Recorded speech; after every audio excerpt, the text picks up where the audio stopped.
Hi, welcome back to Future Fast. And like always, we've got a very interesting guest today. And I'm sure you're already familiar with the name. But before I bring him into the conversation, I hope you're enjoying Future Fast. And if those of you who are here for the first time, thank you so much. And I am assure you, you won't be disappointed. And if you're not yet subscribed to Future Fast, do it right now. And with this, time to welcome our guest, Professor Brian Kennedy. He's the director at Center for Healthy Longevity and professor, Department of Biochemistry and Physiology at National University of Singapore. He's been a researcher and a visionary, and many of you already are familiar with him. And those of you who are not yet familiar, here's Professor Brian Kennedy right here. Thank you so much for joining us at Future Fast. Thanks for inviting me. Professor Brian, can you share your journey to start? Yeah, I think that I always wanted to be a scientist. I think partly because my parents were teachers in school. My father was a chemistry teacher, and my mother was a math teacher, and so it was just sort of accepted I would do something in the science area. And but when I was in the eighth grade, I got really interested in this new thing called molecular biology, and started reading books on it and decided I wanted to be a molecular biologist. I don't know that that's the right time to choose a career when you're that young, but it worked out okay for me. And when I had a chance to go to graduate school at MIT, and think about what project I wanted to do, the thing that really jumped out at me was aging.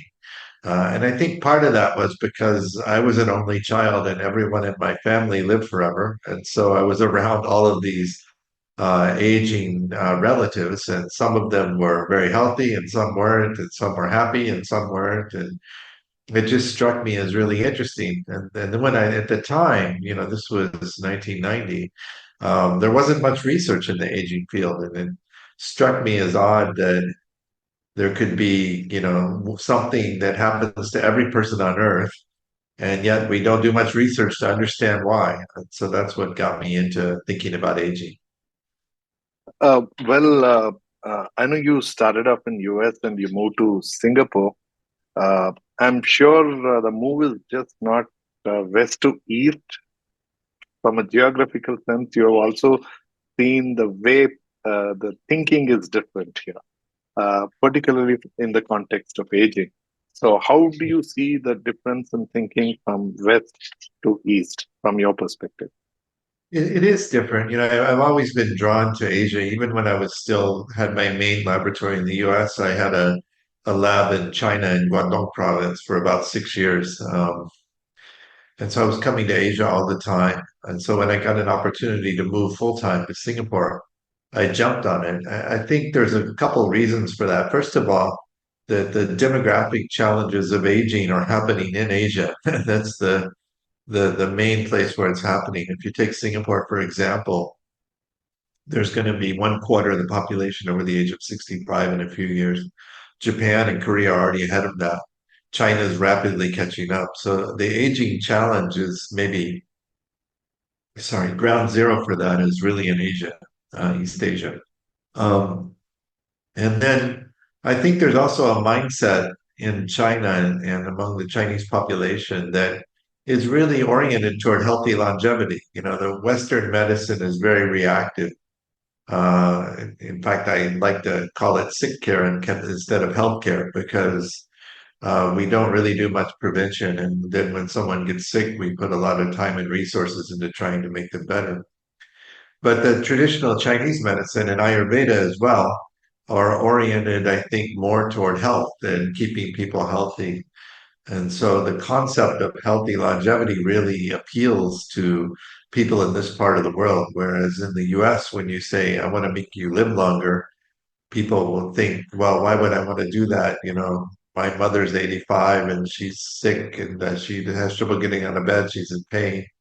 And so they don't understand the healthy component of longevity. And what we're really trying to do is to extend health span. But how did you change from your academic background, which essentially comes from the Western thinking, which is though traditionally, like you mentioned, called healthcare, but caring for sick or illness, to caring to uh, enhance health, which is like you mentioned. So, how did you personally transition, and what was that trigger for you to transition from that thought process? Well, I think it was really an easy transition for me because my mindset was already toward longevity and health. And so what you could say I've been trying to do and other people in the field is really bringing that sort of concept into Western medicine. So we still take, research-based approach, which is very aligned with what Western medicine is. But now we're trying to apply it to keep people healthy rather than treat them after they're sick. And so Singapore is there's a huge, the university is a great university, but it also has a wonderful hospital. So the option to come here really came with the notion that we could start doing clinical trials to try to look at interventions with what we call geroprotectors. These are small molecules that slow aging potentially, and to test those in humans and validate them. And so I don't know that the type of research I'm doing is so much different. I think that the landscape here is very conducive to it. And of course, we're very interested in aligning the interventions we do with TCM and with Ayurveda. So we try to work with people in those areas. But it's still largely a Western medicine approach because we want to validate clinically that what we're doing will have an impact on the health of the whole population in Singapore and really globally. Right. And though longevity sounds as much cool as it is, but there are a lot of people who uh, don't really appreciate it in the same sense, and particularly from the very academic and professional community that you came in. So, did you also face a lot of challenges and criticism, or how did you cope or handle that? Yeah, I mean, all the way along, I think we faced that in the field. When I was in grad school, I was studying aging in yeast cells. So these are single-celled organisms. And, even very famous professors at MIT would come to me and say, this is a really stupid project. You're never going to understand anything about aging by studying these single cells. And I think there was also a widespread belief at the time that it would be impossible to modify the aging process, that we might be able to treat diseases, but really slowing aging, that was just fantasy. Um, I think that that's changed over the last decade or so, and now there's a lot of interest in longevity research. And I think a lot of people in the field now believe that it's not only going to be possible to slow aging, but maybe even dramatically slow aging in the future. And if we do that, that will keep people healthy and active and functional much longer in life. And so that's really the goal. How do we allow people to live their lives like they want for as long as possible? And I think it's going to be easier to slow aging than it is to treat these chronic diseases that we throw so much time and resources and money at. Because yeah, keeping people healthy is about maintaining equilibrium in the body. It's about maintaining that homeostasis that's there but falls apart as you get older. I think that's much easier than trying to treat a disease because once you enter into a state of chronic disease, that's really a state of disequilibrium. And really bringing that back into a normal realm, into an equilibrium state, is almost like reversing entropy. So treating Alzheimer's disease is very, very difficult, I think. But maintaining healthy aging, I'm not saying it's going to be easy, but I think it will be relatively easier. Well, as such, many of the surgeons are accused of, if I may say so, that they seem to have a God syndrome, right? And what you're doing in the aging space, somewhere, are you criticized, or do you ever feel that you are getting into that playing God, or do you face this that you seem to have a God syndrome comment? think that way. I guess sometimes people say that, and to me, I think I look at it from a more alien perspective. Let's imagine aliens landed on Earth, okay? And they looked around at the health system and they said, wow, 100% of people get aging if they live long enough. Everyone is aging. 30% of people get cancer. And yet they spend all their research dollars on cancer and all their medical care on cancer. So why would you spend all the money on something that only affects a third of the people when you should be spending on something that affects all of the people? And so to me, aging is a natural process. So is cancer. It happens in a lot of people. The point is that I think what the goal of medicine is to keep people healthy, keep them disease free, keep them content and happy and active in life. And to me, the best way to go about it is trying to slow the aging process. So I don't see it as any, conceptually different than trying to treat disease. I think also the field, there's a lot of perception out there that we're trying to like help billionaires live longer. And I want to make the point that there's 2 billion people on Earth over the age of 65 in 2050. This is the biggest medical challenge of this century. Even with COVID, by the way, people think COVID was the biggest medical event, but the people that died from COVID were over 70 mostly. It's really another way of looking at aging. Aging reduces your resiliency in the face of these viral infections, and COVID just magnified that observation. So, this is not about billionaires, it's about billions. How can we develop democratized processes that keep people healthy? And that could be lifestyle, it could be environmental changes, it could be small molecules and drugs, or gene therapy and stem cell therapy, or more exotic things down the road. But I think the goal is to find strategies that are scalable, that are available to everybody, and that keep them healthy longer. To me, that's a good cause. Uh, well, obviously, this goes into a lot of other questions, but I just wanted to ask you, what's your take on transhumanism? Do you identify yourself with that? I don't directly identify myself with that, but I will say this. I think that people that think about the future and think about what might be possible are extremely valuable. I'm more perceived as on the cautious side of longevity research. We're trying to validate what we can achieve now. We're trying to get an extra 5 years of health span or 10 years of health span for the population, which would be a huge effect economically and for quality of life. So that's already a big accomplishment. But um, you know, I I don't talk as much about whether we can stop aging or reverse aging, but I think I do have conversations with a lot of futurist people that do that, and I think they're valuable to the community. I think we need to be, at least at the conceptual level, thinking about what might be possible and what that might mean.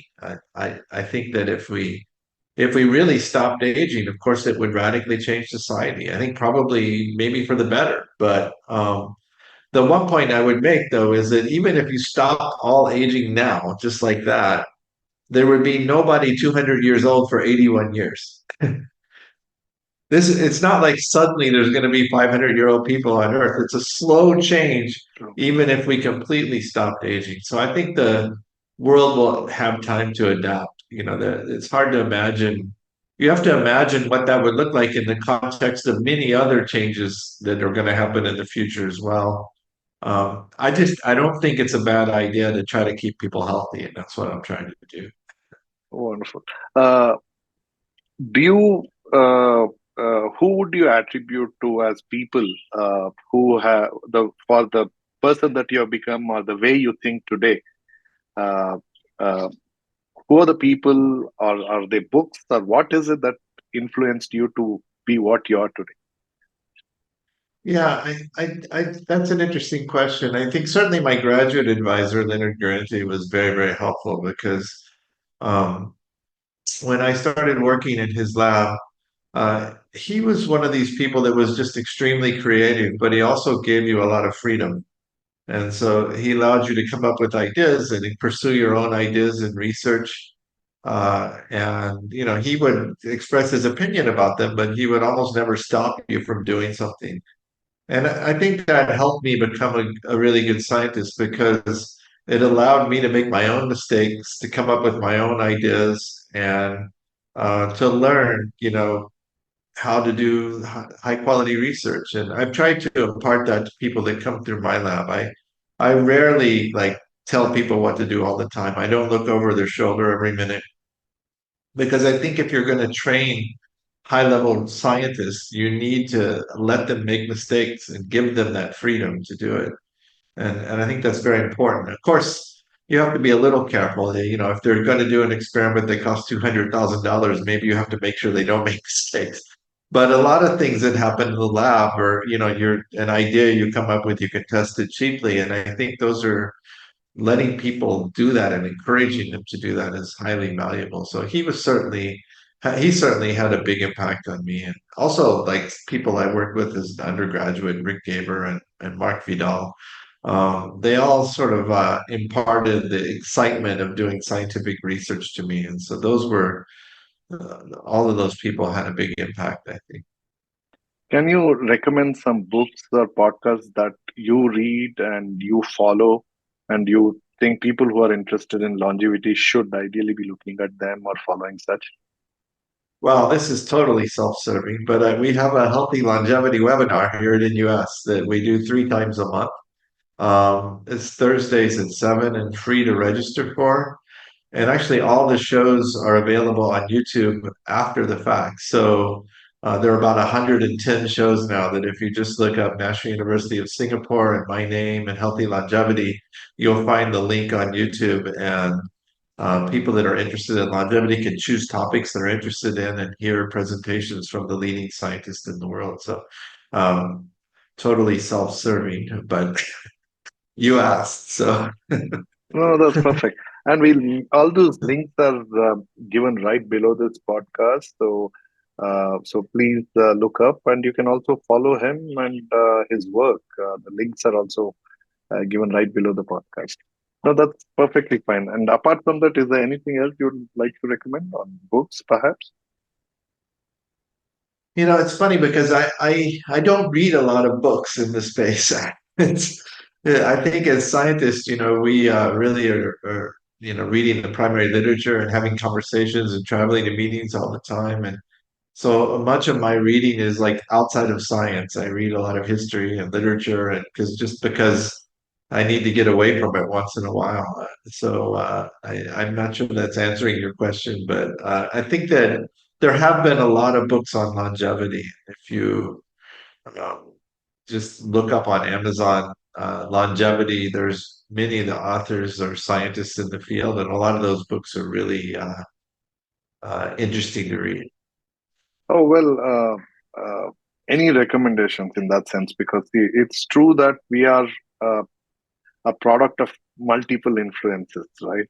So, in that sense, whatever you'd recommend. Of course, on longevity, obviously, I'm sure our audience and listeners, we've also had the privilege of having some of the people who are working in this space. So there is an active interest group, so to speak, in on the longevity, who's also part of this following. So wonderful. Thank you so much for doing this, Professor Brian, and we'll very soon bring him back to talk more about the kind of work that is doing. And uh, please feel free to go ahead and share this conversation with all those you think will appreciate it. And do come back soon to catch up more with our conversation with Professor Brian Kennedy. And till then, enjoy your life. Thank you once again, Thank you. Professor Brian.